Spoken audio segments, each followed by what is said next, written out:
నీ mind lock చేసుకో. వాళ్ళకు కాదు, మీ పిల్లలకు, ముఖ్యంగా మీరేమ్మా మీ కొడుకులకు నేర్పండి.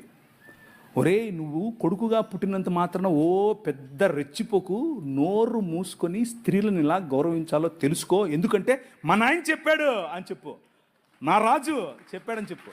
My king said women are equal. You are in the image of God. You are in the likeness of God. దేవుని స్వరూపము, దేవుని పోలిక చొప్పునున్న నిన్ను ఆయన గౌరవప్రదంగా చూస్తున్నాడు.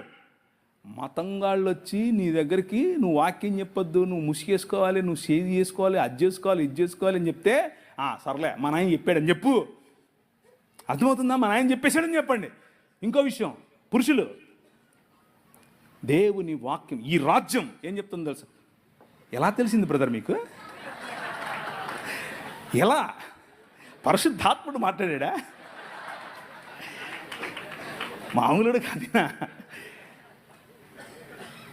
కూతుర్లు ఉన్న వాళ్ళందరూ చేయతాడా? మిమ్మల్ని అడగలేదమ్మా, ఇక్కడ అడిగాను. మీరు ధన్యులు, మీరు ధన్యులు. ఎందుకో తెలుసా? మీ పాపను చూసి 6 ఏళ్ళైనా 10 ఏళ్ళైనా 15 ఏళ్ళైనా 25 ఏళ్ళైనా 35 ఏళ్ళైనా నో ప్రాబ్లం, బుగ్గల మీద చేయిపెట్టి ఎంత అందంగా ఉన్నావమ్మా నువ్వు అని చెప్పు. అది నీ బాధ్యత.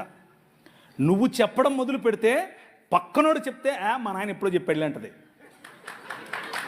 అర్థమైందా?